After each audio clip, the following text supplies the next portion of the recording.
Picture this. It's a freezing December day back in 1900. 3 lighthouse keepers have completely vanished from a remote Scottish island. Inside, the clock had stopped. A meal was sitting there, half-eaten, and the logbook? It recorded an absolutely apocalyptic storm that actually never happened. Welcome to This Explainer. I'm super excited you're joining us today because we're about to unpack one of the most chilling, enigmatic historical mysteries of the 20th century. We're going to look closely at the evidence, analyze the different theories, and really try to figure out what on earth happened at the Eilean Mòr lighthouse. If you're into piecing together historical puzzles, well, you are in exactly the right place. Section 1. The Vanishing Keepers. All right, let's dive right in. To really get a grip on the magnitude of this mystery, we kind of have to put ourselves in the boots of the men who first discovered it, right? We need to arrive at the scene just like they did, completely unaware of the bizarre situation waiting for them. So our timeline kicks off in December of 1900. A supply ship, the Hesperus, is making its way through the freezing Atlantic waters. They're heading for Eilean Mòr, this really rugged, isolated rock in the remote Flannan Isles off the Scottish coast. Now, this was supposed to be a totally routine supply drop. Just top up the provisions, check in on the guys, and head out. But as the Hesperus got closer, the crew instantly knew something was off. There was no welcoming flag flying, no provision boxes left out on the landing, and literally no one waiting to greet them. So a relief crew rushes up the steep cliffs to the lighthouse, and to their absolute horror, the island is completely deserted. The 3 seasoned lighthouse keepers stationed there, Thomas Marshall, James Ducat, and Donald MacArthur, had vanished, completely gone without a single trace. And it's crucial to remember, these were tough, highly experienced men who knew exactly how unforgiving the Scottish coast could be.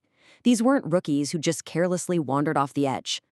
Section 2. The Bizarre Evidence. What the rescue crew found next, inside that lighthouse, well, it turned a basic missing persons case into a century-old enigma. Let's walk through those abandoned living quarters together. So they get inside and the main entrance door is locked shut. It was like a literal snapshot of interrupted domestic life. There's an overturned kitchen chair on the floor. Cooked food had been plated, but left totally untouched on the table. The beds, completely unmade. And, maybe the most chilling detail of all, the clock on the wall had simply stopped running. It's this wild contrast, right? The terrifying total disappearance of 3 men, paired with these super mundane frozen-in-time details. Somebody knocked over a chair in a massive hurry, locked the door behind them, and literally never came back. But there was another critical clue, and it revolves around the number 1. Keep in mind, this is the dead of a freezing Scottish winter. Yet, when investigators checked the wardrobe, only 2 of the 3 heavy oilskin coats were missing. Exactly 1 coat was left hanging inside, which means one of these highly experienced keepers went out into the brutal, freezing cold without his protective gear. Why on earth would he do that? Section 3. The Impossible Storm. And this brings us to the real turning point of our mystery. We've got a locked door, untouched food, and a missing coat. But the most baffling piece of evidence actually wasn't what was missing. It was what was written down. Investigators found the official lighthouse logbook, which was kept by Thomas Marshall. And you guys, his final entries painted a picture of just absolute terror.